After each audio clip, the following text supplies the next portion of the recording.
Ayan. Okay. So, new Excel, data, get data from file, from folder. Yung folder ng Power Query, yung mga team file, open mo. So, wait for a minute, copy mainit, lahat yan lalabas. Combine and transform data.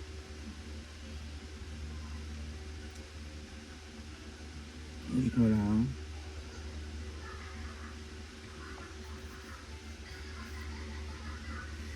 Tapos, first file o kaya pili ka dyan. Pero pwede namang first file eh. Anong ginawa mo? First file. First file. Sheet 1. Okay mo. Tapos wait mo. Lalabas yung window ng Power Query. Okay, lumabas na yung window ng Power Query. May kailangan akong paggawa sa'yo. Punta ka ng file. Gawin mo to ha. Isang beses mo na naman to gagawin eh. Option and settings. Query options. Pagka query options, punta kang data load. Tapos, i-check itong never detect column type and header. Normally, nakapindot yan dyan. I-click natin to. Okay. One time mo lang gagawin yon. Sige, kunwari. Ulitin natin ha. So, kunyari, napindot mo na yon. Pag napindot mo na yun, i-close mo. Pag nagawa mo na yun, close mo ulit, discard mo, tapos gawa. Parang wag mo ituloy. Yan, Power Query ka ulit. Ulitin mo. Waiting. Tapos, combine and transform data. Correct. So, ang nangyayari nun, sa ginawa natin na yun, basta may ginagawa siya na tinatanggal niya yung change type. Sheet 1. Okay. Tama. Correct. Basta pag nagawa mo na yun, wala ka ng problema.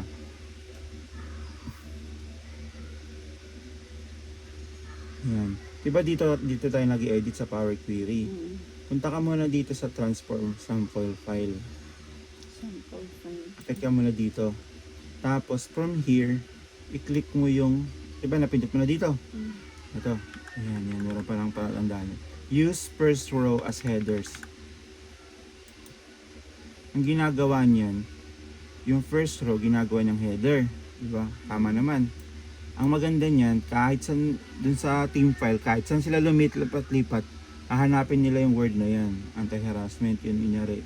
Yan yun. Tapos yun yung gagawin, hahanapin na yun, lalagyan na ng data. So kahit maulit-ulit na. Pero yun, okay na yan. Pagkatapos nun, balik ka na dito sa Power Query. Kasi dito ka na mag-edit. Gagawin natin dito is, naalala mo? Inisa-isa ko lang yun eh. Hindi, ngayon hindi mo na pa isa-isahin kasi meron na. Ito na lang yung source name kasi ito yung pangalan. Pangalan mo ng team name. Diba? Tama ba? Team lang nilagay. Team lang. Sige, team. Tapos, right click yung replace values. Tama.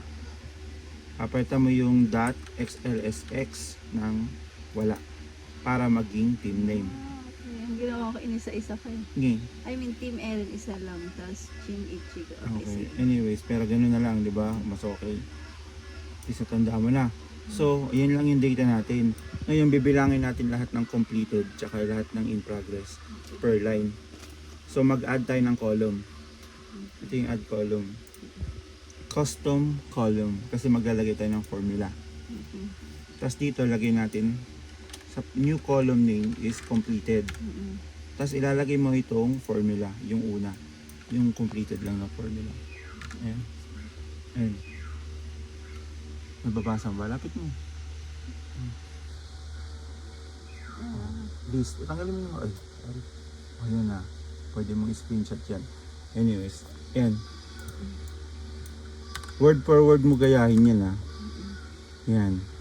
Ibig sabihin yan, kokopyahin niya lahat ng completed sa lista. Lahat ng word na completed sa row. So, ayan, nabilang niya. Diba, ito yung lahat ng training niya.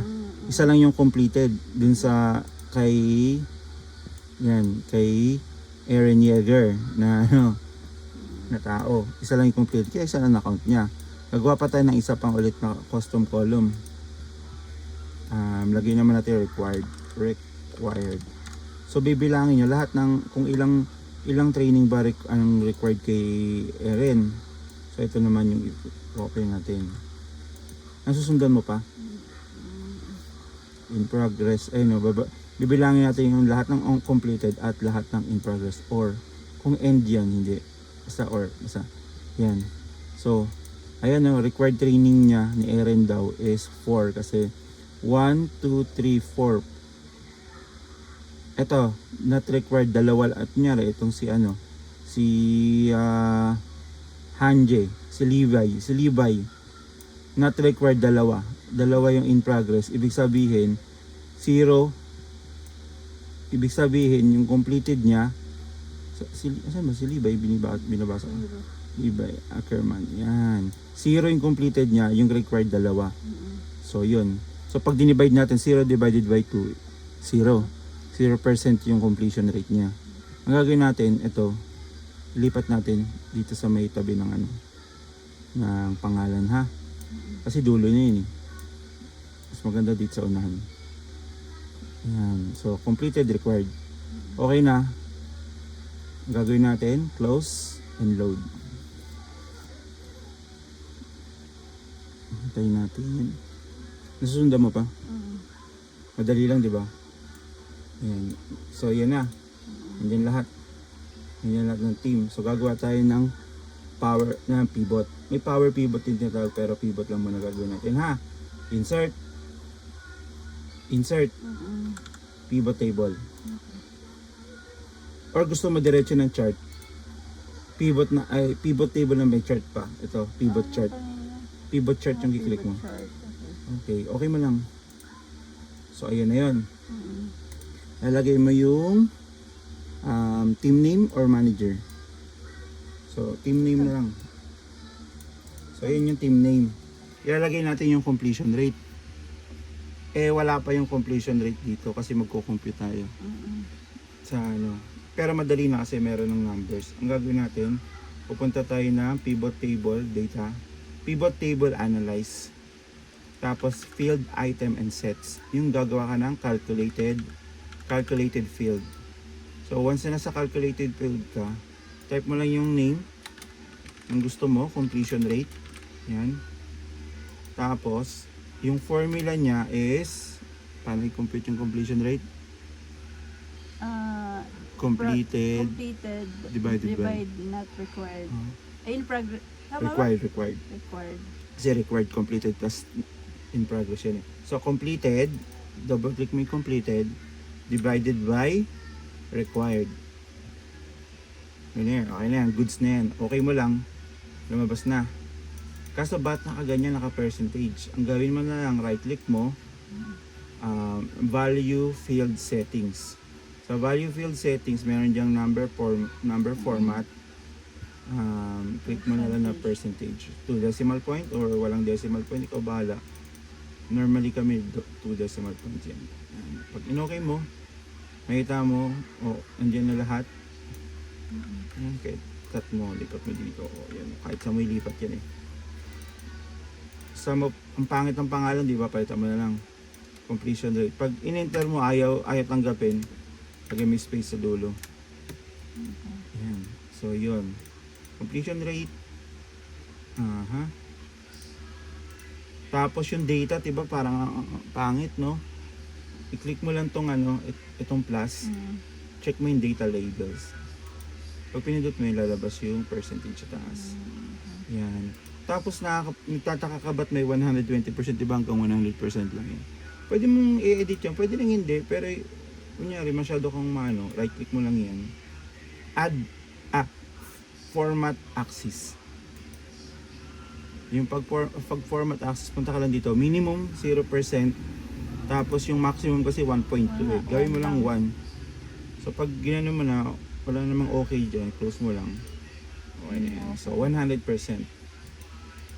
So para yun, ito yung ginagawa ko, yung view tsaka no grid line. Dito.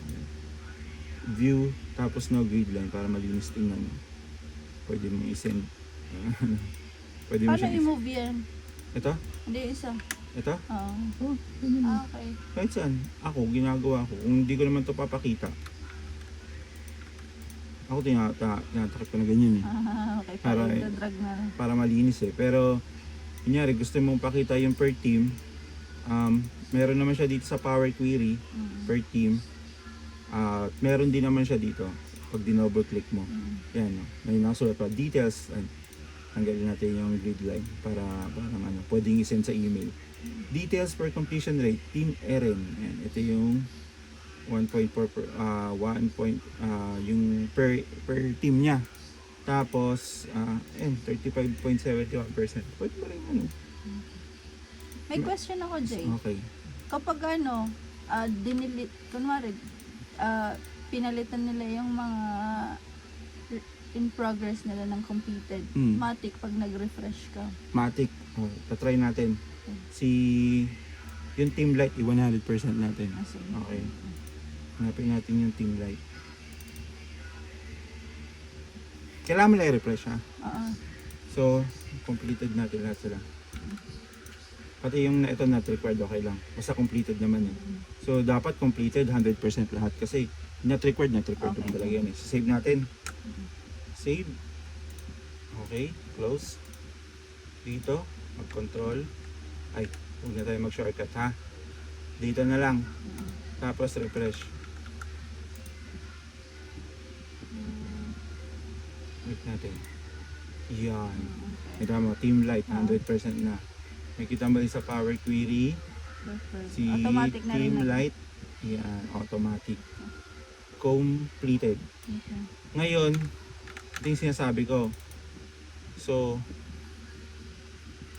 anong nangyari? May nagbida-bida. Oo nga, may mga ganyan. May nagbida-bida, baliktad. Nangyari, baliktad. Save natin. Delete natin. Delete. Save natin. Tapos, close natin. Ha? Dapat magkakaroon dito, di ba? Or ito Team Light. Kasi, Team Light. Binarigtad eh. Yung special manager nandito. Tingnan mo walang mangyayari. Ayan, refresh na yan. Pero nandito pa rin. Dahil dun sa ginawa mo. Dahil sa ginawa natin kanina. Tapos, kunyari, may nagdagdag ng may nagdagdag ng training ang walang paalam sa'yo. Ayan. Okay. Dagdag. May nagdagdag. Tapos, Hindi yan na yun. ay sorry. Dagdag. May nagdagdag. Close natin. Dapat refresh natin ha. Dapat lalabas siya dito eh. Kung hindi siya lalabas, kasi dapat lahat meron, di ba? Siyempre magrereklamo sila hindi lumabas. Ang gagawin na lang natin, query, edit natin. Tapos yung sample file, sino ba yung sample file na yun? Hindi ko alam kung pwedeng palitan itong source. Cancel. Ano ko nga ba ginawa yun? Kasi ang ginawa ko, hindi first file yung Team Eren. Pero, paano ko ba gagawin yun? Hindi, asan na yung part? Refresh natin to. Refresh. Tingnan natin kung madadagdag yun. Hindi nadagdag. Kasi hindi yung first file. Yung first file kasi yung ginawa natin, no? So yung Team Eren, yung Team Eren yung yung magsiset nung header. Ang ginawa natin, nilagyan natin yung Team Light. So, hindi siya nasi-search. Hindi siya nadagdag kasi first file tayo eh. Unless, ang ginawa natin katulad kanina, hindi to ba? Okay na yan. Hindi, hinahanap ko lang yung ginawa natin. Hindi ko na makita. Hayaan mo na yun. Anyways, huwag ka na lang mag first file. pili ka ng model team mo. Siya yung magsiset ng ng header. So, sino yung pinakamaayos na team dun? Yun na lang piliin mo. Team mo, ganyan. Kasi, para kung kunwari nagdagdag siya ng training ng hindi mo alam. At least, hindi madadagdag. Yung team lang, pumili ka lang ng isang team. So, ito, save ko to. Tapos, i-replicate mo. Save as this. Easy. Stop.